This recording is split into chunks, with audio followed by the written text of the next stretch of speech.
Fala, investidor e investidora, eu sou Bigode Investimentos e aqui a gente vai fazer uma introdução à renda fixa. Já deixe logo o seu like aí no vídeo e se inscreva no canal.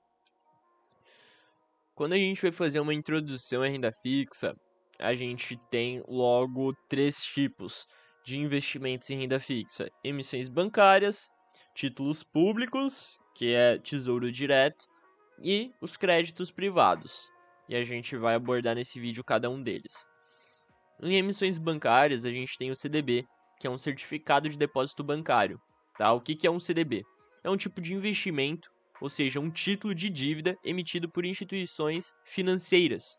E ao investir em um CDB, o investidor ele vai emprestar dinheiro para um banco e receber juros em troca. Tá? E os juros do CDB eles podem ser pré-fixados, ou seja, o investidor ele sabe exatamente quanto que vai receber na data de vencimento. Podem ser também pós-fixados, ou seja, atrelados a algum índice de referência, geralmente é o CDI, que é o Certificado de Depósito Interbancário, ou híbridos, que vão ter uma parte ali pré-fixada e outra parte pós-fixada e um indexador, que geralmente é o IPCA, que é o índice de inflação aqui do Brasil.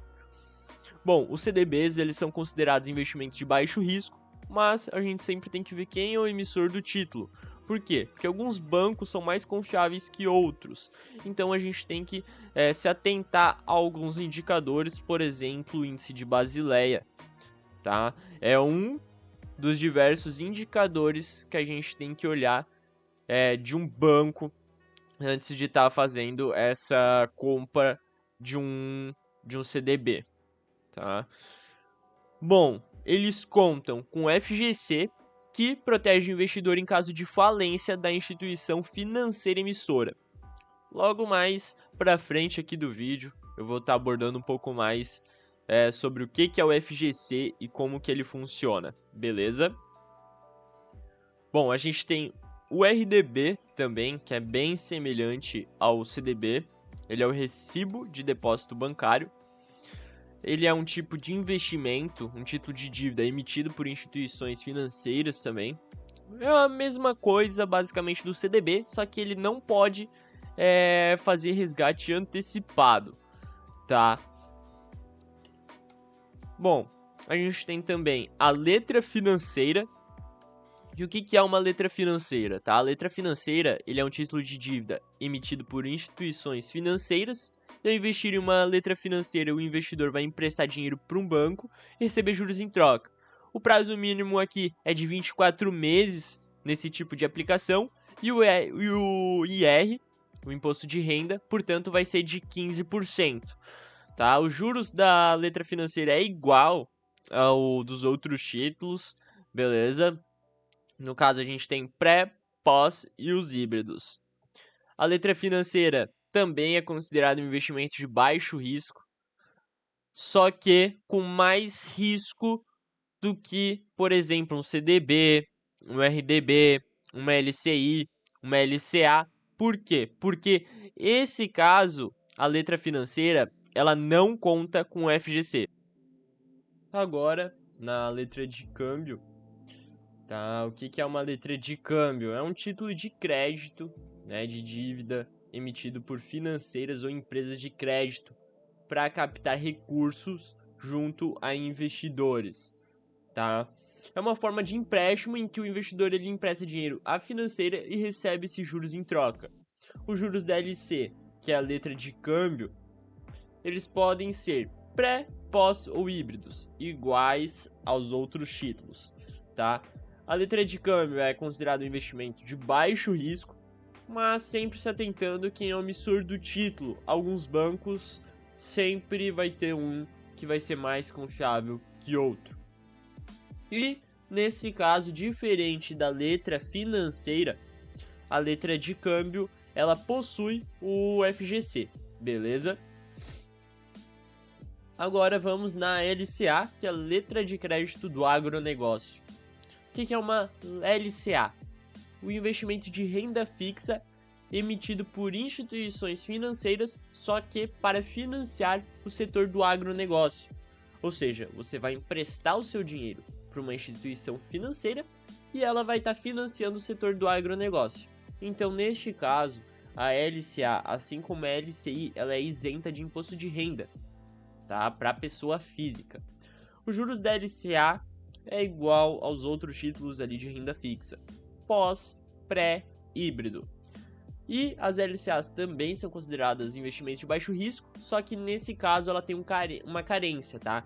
E essa carência é por um prazo mínimo de 90 dias, a não ser que você compre no mercado secundário.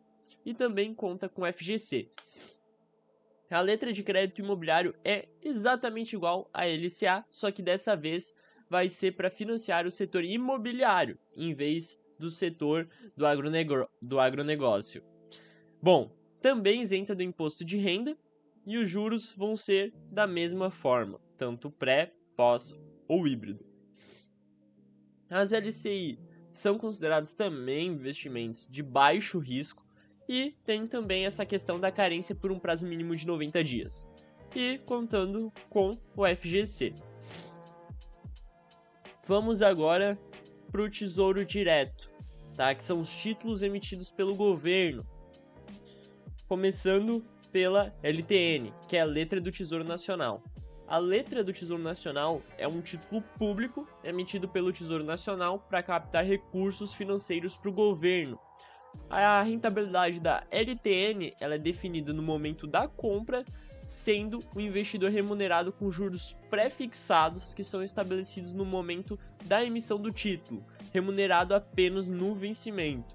Tá? A LTN ela é negociada no mercado secundário, permitindo que o investidor venda o título antes do seu vencimento. Só que daí ele pode tomar um deságio ou ágio sobre o preço do título, porque a gente tem a marcação a mercado, ou seja, o preço de mercado da LTN varia de acordo com as expectativas dos investidores em relação à inflação e aos juros futuros. E a LTN ela é considerada um investimento de baixo risco, pois é emitida pelo governo federal, considerado um emissor com alto grau de confiabilidade, a não ser que você faça essa marcação a mercado. Se você não souber fazer e querer fazer essa saída antecipada, pode tomar um grande deságio, tá? Ao final do prazo de vencimento da LTN, o Tesouro Nacional paga ao investidor o valor investido mais os juros pré-fixados contratados no momento da compra. E ele não contém FGC. Só que acaba sendo mais seguro do que um CDB por justamente ser do governo. Então, no caso, já adianto para vocês que o Tesouro Direto é mais seguro do que qualquer tipo de investimento de renda fixa, seja emissão bancária ou crédito privado. Beleza? Bom, a NTNF é as notas do Tesouro Nacional, só que dessa vez série F, tá? Por que ela vem logo depois da LTN aqui na minha apresentação? Bom, porque ele também paga pré-fixado, tá? Só que nesse caso ele vai pagar os juros de forma semestral e não somente no vencimento. No vencimento, ele vai receber o capital aplicado e a última parcela dos juros, porque você vai recebendo essa parcela dos juros de forma semestral até o vencimento, tá? A NTNF ela é considerada um investimento também de baixo risco, porque é emitido também pelo governo. Todos esses títulos são emitidos pelo governo, beleza? Então, também tem a questão de ser negociado no mercado secundário, permitindo que o investidor venda o título antes do vencimento. Pode também ter essa questão do ágio, deságio, como eu expliquei na LTN. E o preço de mercado da NTNF varia de acordo com as expectativas dos investidores também em relação à inflação e os juros futuros. Nenhum título do Tesouro Direto tem o FGC, beleza? Agora vamos para LFT, a queridinha aí por todos para a questão de montagem de reserva de emergência, né? É um título público também, emitido pelo Tesouro Nacional, para estar captando recursos financeiros para o governo.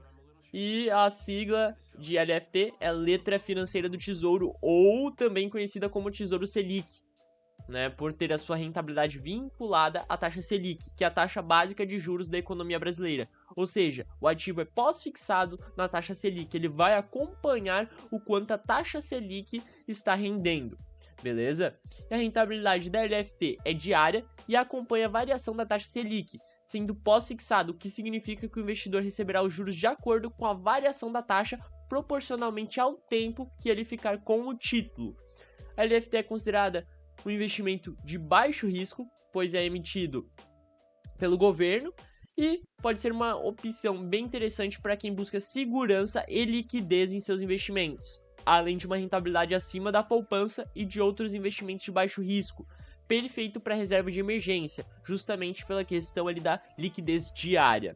Todos os títulos aqui do Tesouro Direto têm a questão de ter a liquidez, certo? Só que nos outros casos você pode tomar um grande deságio na marcação a mercado.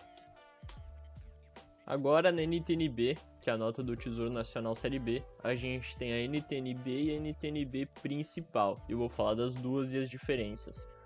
Bom, NTNB é um título público emitido pelo Tesouro Nacional, assim como todos os outros títulos que eu falei aqui em Tesouro Nacional, Tesouro Direto, eles servem para quê? Para captar recursos financeiros para o governo, beleza? Nesse caso, ele é um título público que ele vai ter uma parte pós-fixada, atrelada ao indexador IPCA, que é a inflação do Brasil, e outra parte pré-fixada, que a gente já sabe quanto que vai render a parte pré-fixada, beleza? Bom, o valor investido no NTNB ele é corrigido pela variação do IPCA, por ter essa parte pós-fixada ao IPCA, mais uma taxa de juros pré-fixada, beleza? Ou seja, ela é definida no momento da compra do título, recebendo então esses juros mais a correção da inflação, de forma semestral na NTNB e na NTNB principal somente no vencimento. A NTNB ela é interessante para investidores que desejam proteger os seus investimentos da inflação e obter uma rentabilidade real no longo prazo. Tá? A NTNB ela é negociada no mercado secundário, permitindo que o investidor venda o título antes do seu vencimento, podendo tomar deságio ou ágio. E o preço de mercado da NTNB varia de acordo com as expectativas dos investidores em relação à inflação e aos juros futuros. Também não contém FGC, assim como nenhum título do Tesouro Nacional contém FGC. Nenhum contém mesmo. Bom, vamos lá. Você confia numa alta da taxa de juros? Você vai de pós-fixado, beleza?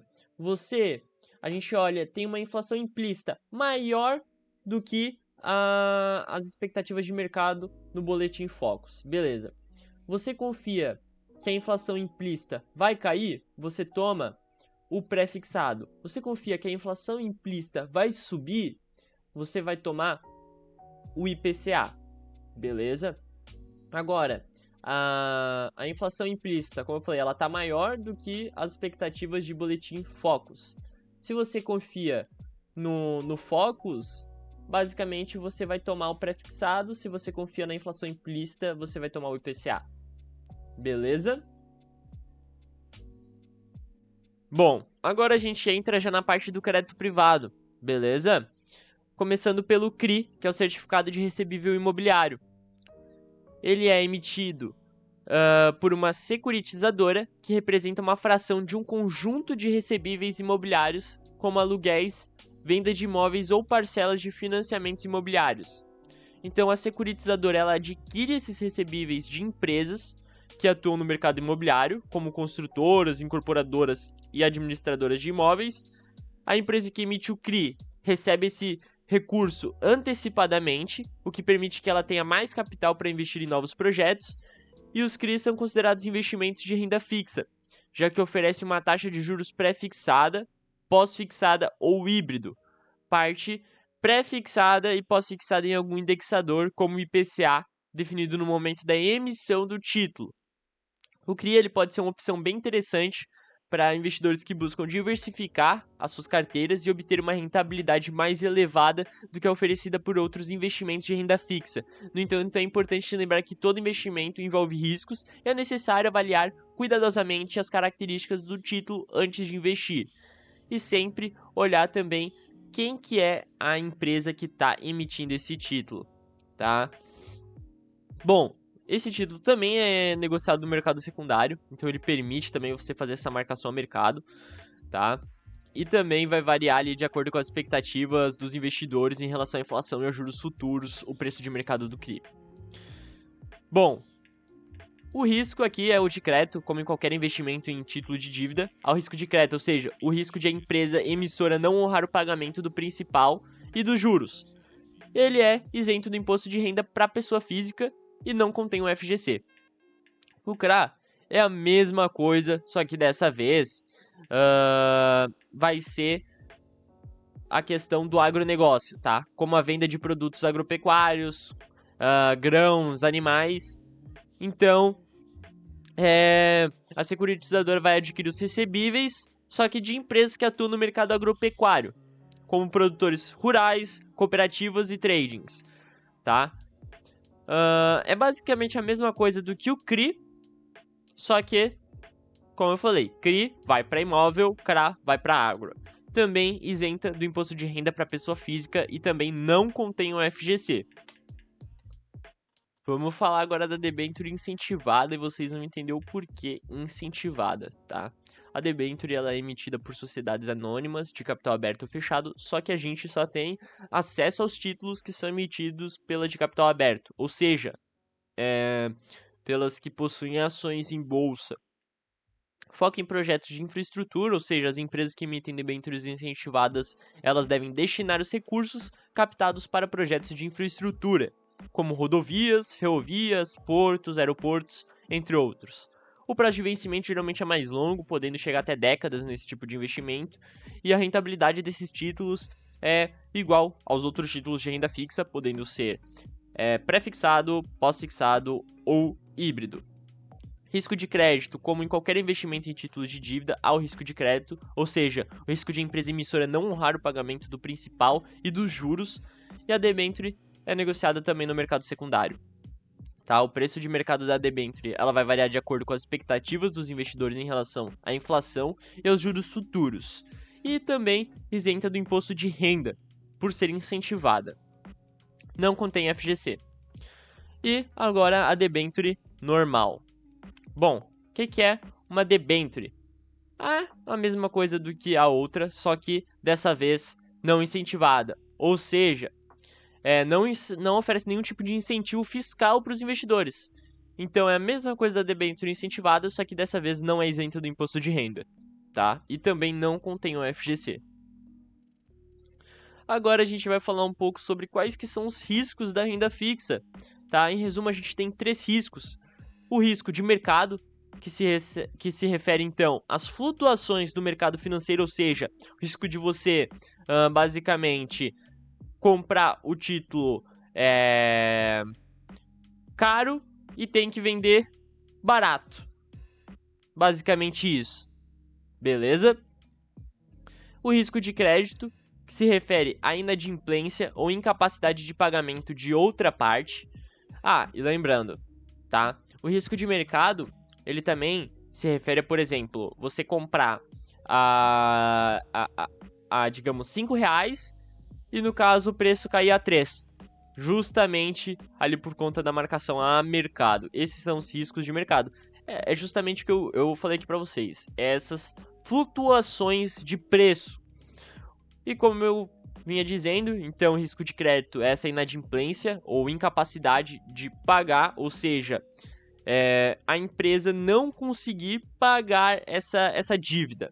E o risco de liquidez, ele vai ser a falta de capacidade de vender um ativo rapidamente pelo seu valor justo, ou seja, você não consegue achar algum comprador para o seu título. Todos os 3 tipos de risco podem afetar os investidores e as instituições financeiras e eles são importantes a serem considerados em qualquer estratégia de investimento, beleza? Agora, ao que provavelmente muitos estavam aqui assistindo e esperando eu comentar, que é justamente o Fundo Garantidor de Crédito, ou FGC, tá? Então, o Fundo Garantidor de Crédito é uma instituição que protege os investidores em caso de falência de uma instituição financeira e ele vai garantir até R$250 mil por CPF ou CNPJ por conjunto de depósitos e investimentos em cada instituição financeira ou conglomerado bancário. Isso significa que se você tiver mais de um depósito ou investimento em uma mesma instituição ou conglomerado bancário, o limite total de garantia vai ser de 250 mil. Só que o valor total que o FGC garante para uma mesma pessoa, CPF ou CNPJ, é limitado a 1 milhão a cada período de 4 anos, tá? Ou seja, se você já recebeu 1 milhão de garantia do FGC nos últimos 4 anos, não poderá receber mais do que isso até que se passem 4 anos. Bom, como é que funciona então no todo? Esse limite de garantia no valor de 250 mil é aplicado por instituição financeira ou conglomerado financeiro. Portanto, se você tiver depósitos ou investimentos em diferentes instituições financeiras, diferentes conglomerados bancários, poderá receber até 250 mil de garantia do FGC para cada uma delas, totalizando no máximo ali uma proteção de 1 milhão a cada período de 4 anos. Vamos falar um pouco agora do imposto de renda, tá? O IOF cobrado é sempre antes do imposto de renda. Lembrando que você fica ali um dia com investimento de renda fixa, por exemplo, você vai pagar 96% de IOF sobre o rendimento. Chegando a 30 dias, você não tem mais o IOF, beleza? Agora a gente parte para o imposto de renda na tabela regressiva, beleza? Tabela do IR regressiva. Então a gente tem aqui o prazo do investimento até 180 dias, a gente vai ter um IR de 22,5%. De 181 dias até 360, 20%. De 361 dias até 720, 17,5%. E a partir de 721 dias, a gente vai ter 15% do IR, beleza? E basicamente é isso, pessoal. Se você tiver qualquer tipo de dúvida a respeito de algum investimento, pode ser até algum que não esteja aqui no vídeo, deixe seu comentário aqui no vídeo e já se inscreve no canal para ficar por dentro de todo o conteúdo.